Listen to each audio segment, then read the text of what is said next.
जी नमस्कार, स्वागत है आप सभी का ग्रेट मंत्रा के यूट्यूब चैनल पर। और साथियों, हमारी एक युवा संवाद जो सीरीज चल रही है, उसके अंतर्गत आज हमारे साथ स्टूडियो में उपस्थित हैं श्री बद्रीपाल जी महाराज, जो कि श्री रामानुजाचार्य संप्रदाय से जुड़े हुए हैं। और संप्रदाय जी दीक्षा के उपरांत इनका नाम बाबा ब्रज बिहारी दास जी हो गया, और उर्फ इनके लिए कैलाश बाबा जी के नाम से जानते हैं। वैष्णव संप्रदाय से इनका संबंध है, और इससे पहले भी इन्होंने जो कार्य किए हैं तो वो मैं आपको थोड़ा बताना चाहूँगा। पंजाब के जो गुरदास जिले में राम मंदिर की स्थापना इन्होंने 2010 और 11 में कराई थी। नेक्स्ट कैलाश पावन धाम पर श्री नारायण सेवा आश्रम की उन्होंने स्थापना कराई है। और ग्राम भड़रिया में श्री श्री 1008 स्वामी श्री भगवान दास जी महाराज की जो समाधि स्थल है, उसका इन्होंने जीर्णोद्धार कराया है। और इसके उपरांत ग्राम उम्बेदपुर भुता में थाने के जस्ट सामने मंदिर है, उसका जीर्णोद्धार चल रहा है अभी। और संप्रदाय से पहले आप स्वास्थ्य विभाग में थे। आपने एक विद्यालय प्रबंधन के रूप में भी कार्य किया है। एक कन्या पाठशाला के आप प्रबंधक रहे हैं। और सन 1984 में आपने भुता का जो रामलीला है, उसका भी आप आयोजन कराते रहे, उसमें भी आपने प्रबंधन का कार्य संभाला है। तो चूँकि आप बहुत ही समाज सेवा और राष्ट्र सेवा में और संत सेवा में अग्रसर रहते हैं, तो ग्रेट मंत्रा परिवार आपका बहुत-बहुत स्वागत करता है। आपको धन्यवाद, बहुत-बहुत साधुवाद। मैं धन्यवाद। आपके इन कार्यों से बहुत ही खुश हूँ, और सुनिश्चित रूप से ये जो हमारा समाज है, वो ऐसे लोगों के लिए चाहता है जो समाज में आगे अच्छे कार्य करें। उन पे आप बहुत अच्छे से ध्यान दे रहे हैं। आज माया मोह में जो मनुष्य फँसा हुआ है, उसे अपने ही खुद के कार्यों से फुर्सत नहीं है, जो भगवान की भक्ति में थोड़ा गुणगान करे। मैं आपके इस कार्य से बहुत ही खुश हूँ, प्रसन्न हूँ। आपने हमारे स्टूडियो में आके जो समय आप दे रहे हैं, और आगे भी देंगे ऐसी मुझे उम्मीद है। तो मेरा हृदय आपसे बहुत प्रसन्न है। मैं आपसे कुछ सवाल पूछूँगा, उम्मीद है आप मेरे लिए उन सवालों का जवाब देंगे। मैं आपसे एक प्रश्न पूछना चाहूँगा कि आपका स्वागत करते हुए सबसे पहले प्रसन्नता हुई है। सबसे पहले आपसे जानना चाहूँगा कि जीर्ण-उद्धार के लिए भुता ही मंदिर आपने क्यों चुना? सन 64 में मैं कक्षा 9 का स्टूडेंट था, ये नवादा इंटर कॉलेज में। जी, मैं प्रतिदिन की तरह विद्यालय को जा रहा था, जी, तो यहाँ पर जो उस समय के बुजुर्ग थे, उनमें से मुझे 2-3 नाम याद आए।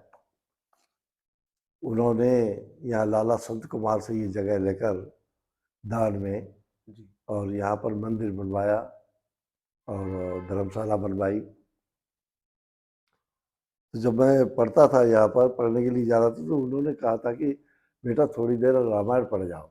जी, तो मैं रामायण पढ़ने में समझा कि मतलब इनकी इच्छा है, रामायण सुनने की इच्छुक है ये। तो बहुत ही प्रेम से और मतलब तर्ज के साथ हमने रामायण हुँ, पढ़ना शुरू करी। तो थोड़ी देर में ही उन्होंने हमसे कहा था कि बेटा बहुत देर हो रही है, जी, बहुत देर हो रही है, थोड़ा जल्दी ही समापन करना है, हाँ, हाँ, इसलिए जल्दी जल्दी पढ़ो।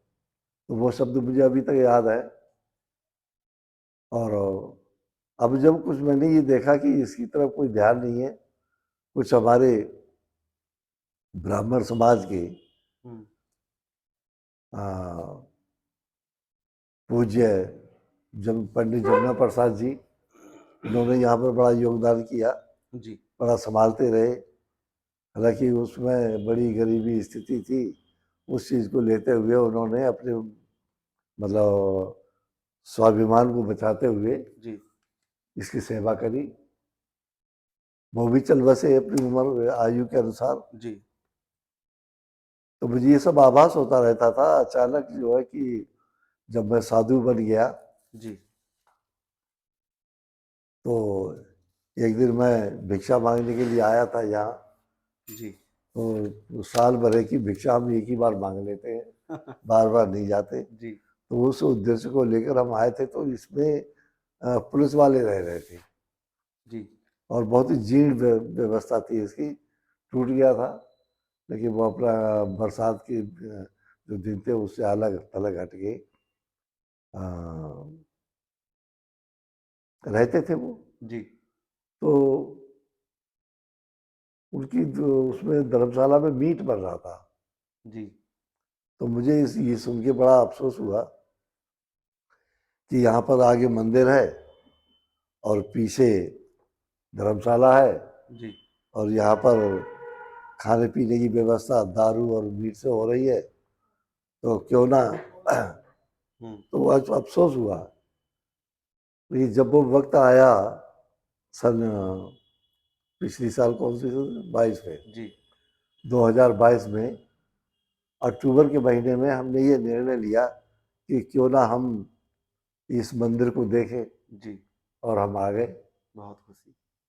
और आ गए, यहाँ पर लोगों ने सहयोग किया, इसमें अश्विनी कुमार थे, उन्होंने बहुत बड़ा सहयोग किया। उन्होंने हमें आगे बढ़ाया जी। कि आपको सहयोग हम करेंगे, आप आगे बढ़ो। जी। तो लग गए। लगते लगते अब ये एसओ साहब हमारे आए, श्री राजेश बाबू मिश्रा, इन्होंने उसमें और घी डालना शुरू कर दिया आहूत। सहयोग का। जी। तो नतीजा ये हुआ कि हनुमान मंदिर तैयार हो गया है, और इस हनुमान मंदिर का 3 तारीख से 3, 4, 5 उनकी अ, प्राण प्रतिष्ठा होगी। जी। 2 तारीख के लिए संभवतः शोभा यात्रा भी निकलेगी। तो ये है।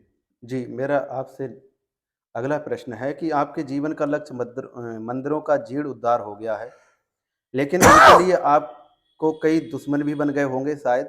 क्या आपको कभी भय हुआ कि आपको कोई कष्ट दे रहा है? यानी जब हमने ये कैलाश पावन धाम बनाया वहाँ पर जाकर, जी। और जब वो अग्रसर होने लगा तो कुछ लोग जलने भी लगे, जी। और जलते जलते यहाँ तक नौबत आई कि 2018 में बदमाशों ने हमारे ऊपर हमला कर दिया, जी। जिसका 307 का मुकदमा आज भी चल रहा है, और मरने से बच गए। नहीं, ऐसा नहीं लगता कि हम समाज के लिए कुछ कर रहे हैं, अपने धर्म संप्रदाय के लिए कुछ कर रहे हैं, दूसरे अपोजिट हमारे लिए उसी पे हमला कर रहे हैं, तो ऐसा कभी डिमोटिवेशन नहीं होता? नहीं, तो बुरा तो लगा कि मतलब हम एक अच्छा काम कर रहे हैं धर्म के लिए, हाँ। और लोग हमें डिस्टर्ब कर रहे हैं। जी। तो बुरा तो लगा, लेकिन मतलब ये है कि जब भोले बाबा की यही इच्छा थी कि इतने दिन यहाँ सेवा करो, अब जाओ यहाँ से भड़रिया। जी। भड़रिया पहुँचे, वहाँ से आदेश हुआ उनका, उन्होंने हुँ। मार्गदर्शन दिया कि भोता पहुँचो, तो भोता आ गए। जी। सनातन संस्कृति से आपकी क्या अपेक्षाएँ? वे कौन से बदलाव हैं जो हमें हिंदू धर्म में देखने को मिलें, अपनाएँ लोग अपनी जीवन शैली में? दरअसल जो 2018 में हमारे ऊपर हमला हुआ था, हुँ। उसके बाद में एक अधिकारी आए थे पुलिस के, उन्होंने हमसे पूछा कि अस्पताल में कि आप क्या चाहते हैं, जी। आपको कैसा लग रहा है, अब आप बच गए, जीवन आपका नया हो गया, तो आप क्या चाहते हैं उन बदमाशों की प्रति। तो मैंने उनसे कहा कि हम कुछ नहीं चाहते, हम ये चाहते हैं कि ईश्वर उन्हें ऐसी सद्बुद्धि दे ताकि वो ऐसा काम ना करें। बहुत सुंदर विचार।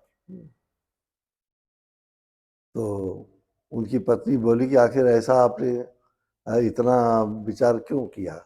जी। तो उनके ये प्रारब्ध था, होना था। जी। हमारे पूर्वजों में आपने नाम सुना होगा, स्वामी रामकृष्ण परमहंस, जी, जी, जी। उनके लिए कैंसर का रोग था, हाँ। काली के पुजारी थे, जी। काली माता के पुजारी थे। तो उन्होंने ये कहा था, वो लोगों का मतलब सहयोग करते थे, माता से कह के, मुझसे प्रार्थना करके कि इनका ये कष्ट दूर हो जाए, ये कष्ट दूर हो जाए। जी। तो ये सोचते हुए जो, तो एक बार उनके शिष्यों ने ये कहा कि प्रभु, आपके लिए तो कैंसर है, आप अपना रोग क्यों नहीं सही करवाते माता से कह के। जी। माता क्या पुजारी है, माता आपके साथ है। तो उन्होंने कहा कि देखिए, करा तो लिया जाए, लेकिन कराना इसलिए नहीं है क्योंकि ये प्रारब्ध है, जो हमने कर्म किए हैं उसके अनुसार हमको ये रोग मिला है, दंड मिला है।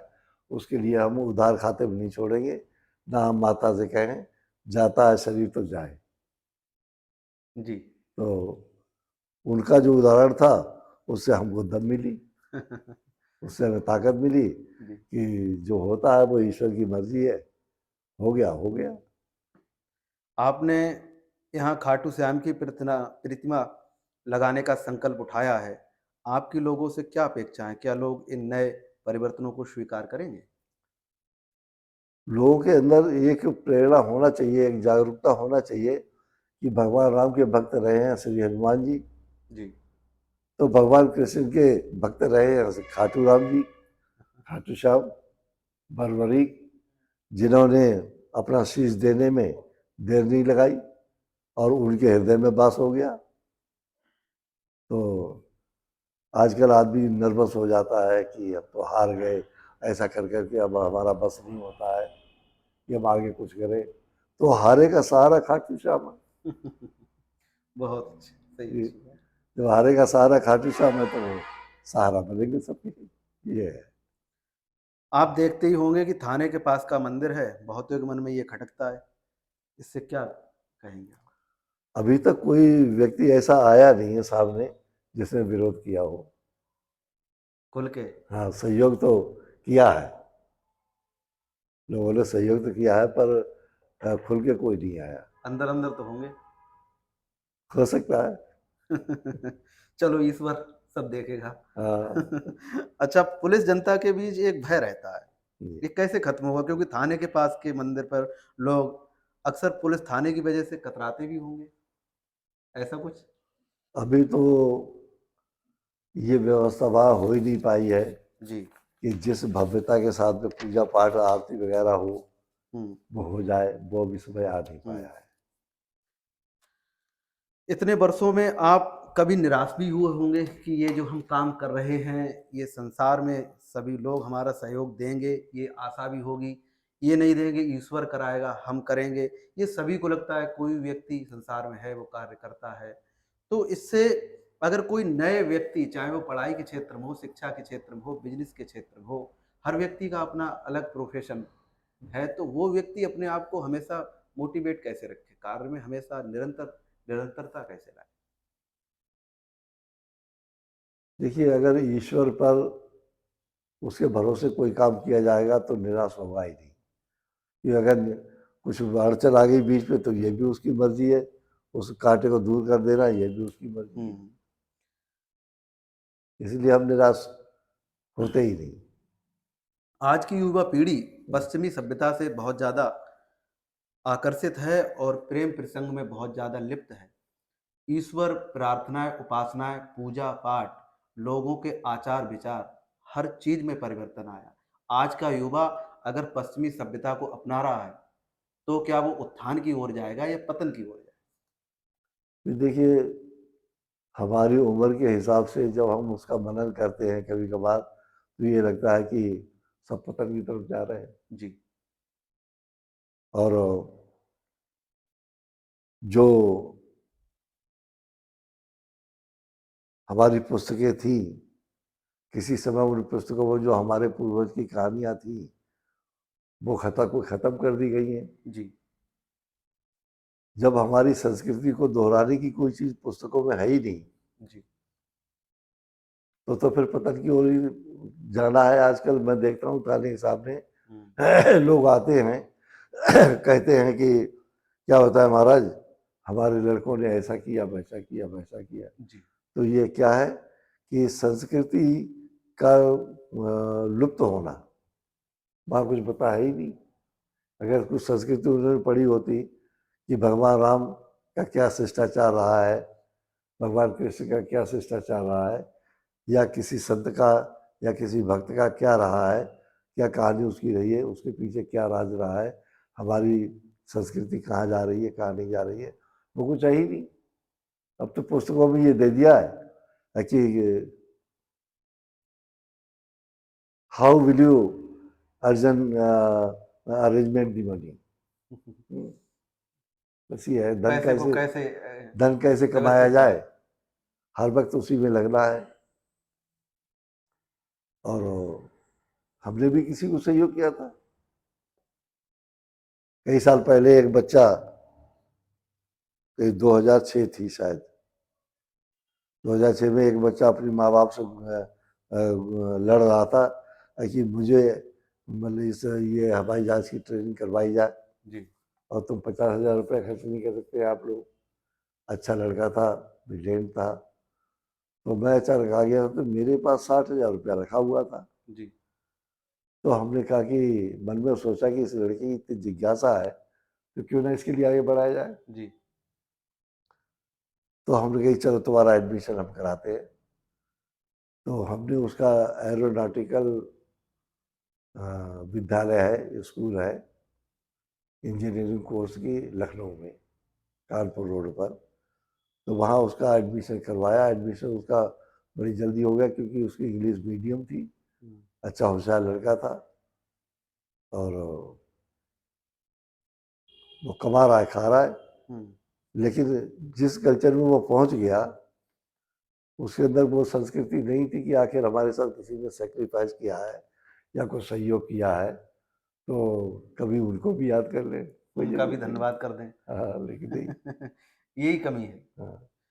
इस क्षेत्र में आप आए, आप बता रहे हैं कि कक्षा 9 से ही हम प्रेरणा मिली और आप इसमें आ गए। तो आपको उस समय लोग किस नज़रिए से देखते थे और अब किस नज़रिए से देखते हैं? क्योंकि भारत में ऐसा माना जाता है जो गेरुआ वस्त्र धारण कर लेता है वो ढोंगी और पाखंडी ही है। दरअसल जिस ऐसी मानसिकता है यहाँ की, हाँ, जबकि ऐसे सब लोग नहीं हैं, ना कभी होंगे ऐसे। हाँ, ऐसा था। ये क्वेश्चन ये आया, ये परामर्श हमको दिया। जी। ये हमारे विधायक महिपाल सिंह हैं पड़ोस में। हाँ, उन्होंने ये कहा कि अरे आप ऐसा करते, आप जब आपको साधु ही बनना था तो इस क्षेत्र को छोड़ के किसी दूसरे क्षेत्र में जाते तो आपके लिए लोग उस सम्मान से देखते। तो हमने मन में ये सोचा कि सम्मान तो कर्म से मिलता है जी। और हम कर्म यही करेंगे तो क्यों नहीं मिलेगा। तो बहुत सही। अपमान करने वाले कम है, सम्मान देने वाले ज्यादा है। हुँ, छोटे से हम यहाँ पर थे इस भूता में तो भी हम इस तरीके से रहे कि उन लोगों ने इतना प्रेम हमको दिया, जैसे रामायण पढ़ने के लिए रोक लेना, हुँ। या इस भूता में सन 84 में जो रामलीला मेला लगा उसका अध्यक्ष हमको बनाया इन्हीं भूता वालों ने। तो ये प्रेम था, हुँ। अन्यथा क्यों बनाया जाता। आजकल युवा पढ़ लिख जाता है, फिर नौकरी में आ जाता है या बिज़नेस का कोई व्यक्ति है, अच्छा उसका बिज़नेस चल रहा है। 25 साल के बाद उसके ऊपर एक प्रेशर आता है कि उसे विवाह करना चाहिए। उस विवाह के लिए फिर आयोजन किए जाते हैं। उन आयोजन में एक शर्त रखी जाती है कि हमारे लिए इतना आप पैसा दें तब हम आपकी लड़की ब्याहेंगे। इन सारी क्रियाकलापों के बाद फिर एक और आगे का पहलू आता है कि हमारे लिए ऐसा भोजन चाहिए, ये चाहिए। इतनी सारी ये डिमांड्स लड़का पक्ष करता है। उसे ये नहीं पता है कि ये लड़की का बाप-पिता जो आपको पूरी अपनी जीवन का एक टुकड़ा दे रहा है, हृदय का टुकड़ा दे रहा है, उसके सामने हम ये बातें कर रहे हैं, ये ठीक कहाँ तक दरअसल एक एग्जाम्पल मैं आपको देता हूँ। जब मैं बीए में पढ़ता था तो एक लड़की थी त्रिपता नाम की, उसने हमसे ये कहा था, हाँ हमसे ही नहीं, क्लास के सभी बच्चों से ये कहा था कि तुम लोग मेरी शादी में आओगे। है? जी। भूड़ों पे पड़ती लड़की रहती थी हुँ। और उसने कहा कि सब लोग मेरी शादी में आओगे, अगर नहीं आए तो मैं कान पकड़ के उखेड़ूंगी। बहन थी हम लोगों की। हुँ, तो लड़कों ने ये कहा कि भाई उसकी शादी है आज, चलो चलते हैं, नहीं तो वो जब आएगी लौट के तो वो झगड़ा करेगी। जी। तो कुछ मन से गए, कुछ डर की वजह से गए, उसकी शादी में पहुंच गए। बारात आई थी कानपुर से। उसमें उन्होंने राजदूत मोटरसाइकिल दी थी, एक फिएट कार दी थी। तो लड़के के बाप का कहना यह था कि हमें तो बुलेट लेनी है जी। लड़के को। तो लड़की के पिता ने काफ़ी रिक्वेस्ट करी उनसे कि हम आपके लिए कार छोड़ दीजिए, आप बुलेट ले लीजिए। वैसे तो हमने अच्छी खासी आपके लिए राजदूत दी है, उस समय राजदूत का ही ज़माना था। लेकिन वो बहरहाल अपने बाप की इच्छा के अनुसार ही लड़का चल रहा था। जी। परेशानी हो रही थी, हम्म, क्योंकि काफ़ी कुछ खाना वाना बना था, अरेंजमेंट अच्छा किया गया था, बारात अच्छी थी। तो उस लड़की को कुछ अपमान लगा, जो उसके बाप ने, उसके पिता ने जब पगड़ी डाल दी उनके आगे कि हमें आप क्षमा कीजिए। खत्री थे वो लोग, अच्छा। जाति से खत्री थे। खत्री पंजाबियों में कोई होते हैं। जी। तो उन्होंने, उस लड़की को जब गुस्सा आया तो उसने अपना मंडप उंडप सब तोड़ ताड़ के एक तरफ कर दिया, और अपना भी जो घूंघट वूंघट में बैठी हुई थी वो भी सब निकाल के फेंक दिया, और उस लड़के के लिए धक्का मारा कि भाग यहाँ से। ये उसने बारात में शोरगुल सा तैयार कर दिया। जी। तो कहा गया कि फिर जब देखा उसकी खूबसूरती देखी तो सभी लोग हैरान थे, कानपुर वाले, बारात वाले, कि अब हम कुछ नहीं लगे, हम शादी करेंगे। लेकिन उसने कहा कि मुझे शादी करना नहीं, लड़की भी बोली। लड़की ने कहा। तो घर वालों ने भी समझाया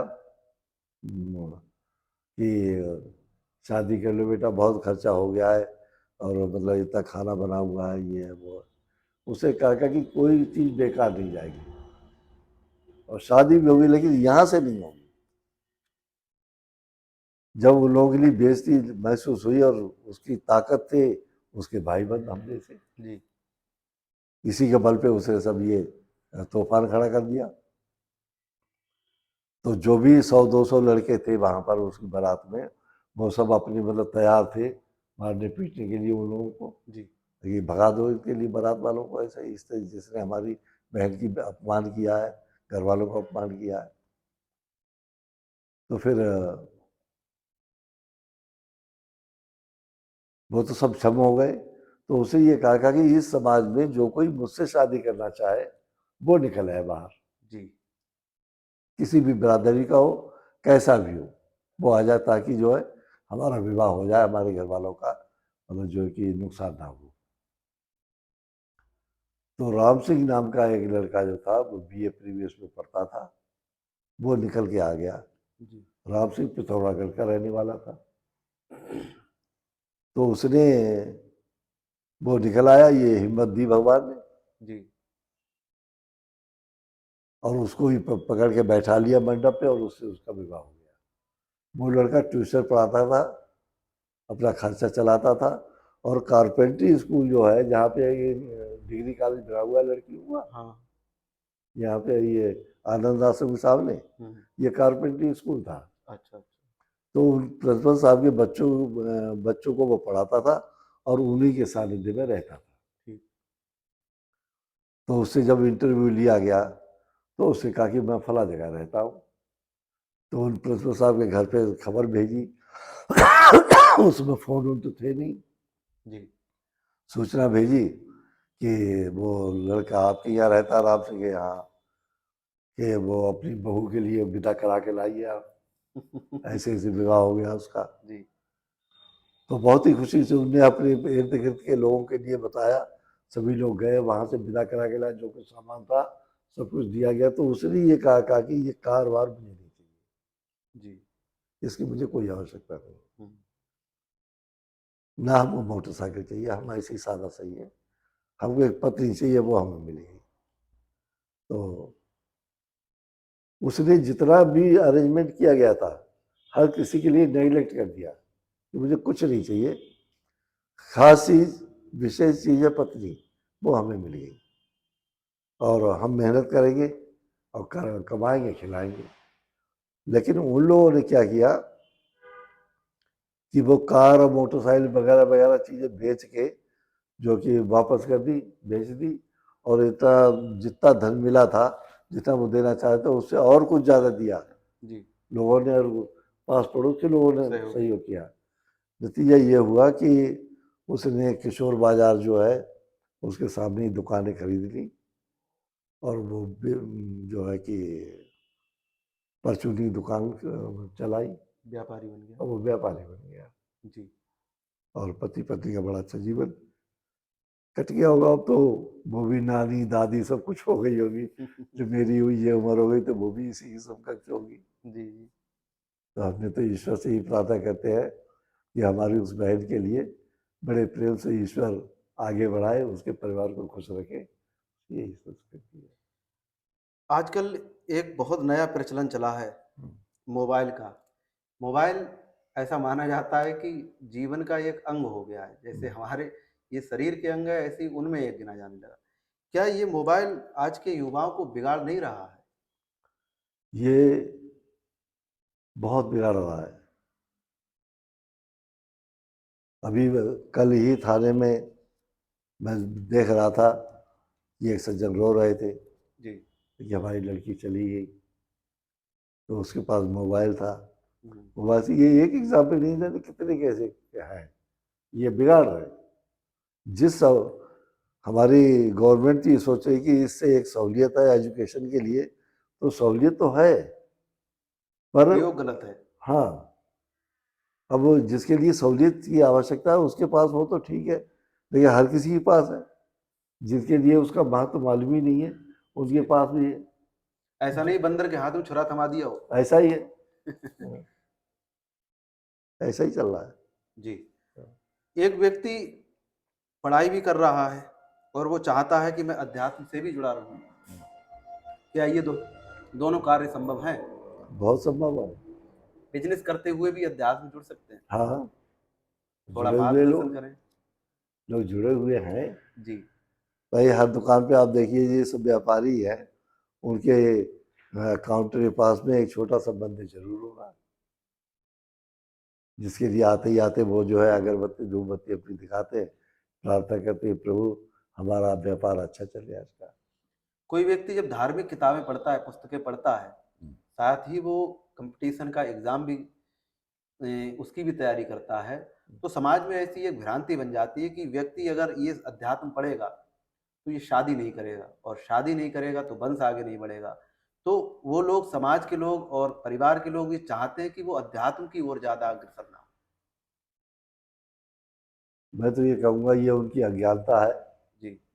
भाई अगर कोई रामायण पढ़ रहा है और इच्छुक है, और रामायण से उसे शांति मिल रही है, और बिजनेस या सर्विस एक तरफ है, एजुकेशन दूसरी तरफ है, तो एजुकेशन में वो भी तो आती ही थी, रामायण भी तो आती है। लेकिन कहते हैं इससे नंबर कितने मिलेंगे तुम्हें? ये उनकी अज्ञानता है। मैं आपसे ये जानना चाहूँगा, एक चरित्र होता है, एक योग्यता होती है।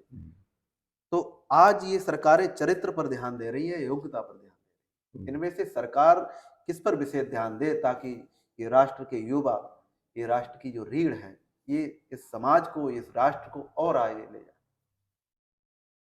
दरअसल संस्कृति, चरित्र, इसकी तो बहुत परम आवश्यकता है, जी। और आवश्यकता है, और पब्लिक भी इस चीज़ को जानती है। अगर जानती नहीं होती, योगी को बार बार मुख्यमंत्री बना देती। जी। जब से वो 26 साल की आयु में गोरखपुर में अपने गुरु के सानिध्य में पहुंचे हैं, और उनकी कृपा से वो एमपी बने, और बनते चले, आज तक हार ही नहीं है। अब समय के हिसाब से उनका कहना है कि हमारे हाथ में माला है तो भाला भी है? और ऐसा एहसास करते तो कभी नहीं कहा, ना योगी ने ना मोदी ने, जी। कि संस्कृति हमारी लुप्त हो। हुँ। उसके लिए भी साथ लेके ही चले हैं, अब चलना चाहिए। माने हम अध्यात्म से जुड़े हुए भी हम्म, अपना जो कार्य कर रहे हैं, उसे भी बहुत अच्छे से कर सकते कर हैं। सकती है, इसमें कोई दिक्कत वाली कोई बात दिक्कत नहीं, अगर हम करना चाह रहे हैं तो। नहीं। हाँ। आज का जो युवा है, उसके लिए आप क्या संदेश देना चाहेंगे? हमारा संदेश उनके लिए यही है कि अपने धर्म का पालन करें, जी। और ईश्वर को अपनी आत्मा में विश्वास के साथ बैठा लें, और जिस कार्य से आपके लिए जीवन का लक्ष्य दिखाई देता है, उस तरफ अग्रसित होते रहें। आपने ग्रेट मंत्रा के लिए समय दिया। ग्रेट मंत्रा फैमिली आपका बहुत-बहुत आभार व्यक्त करती है, बहुत-बहुत साधुवाद देती है और हम बहुत ही सौभाग्यशाली हैं, जो आपने इस सहयोग में, इस श्रृंखला में अपना समय दिया। आपका बहुत-बहुत धन्यवाद। धन्यवाद। साधुवाद। राधे-राधे। धन्यवाद।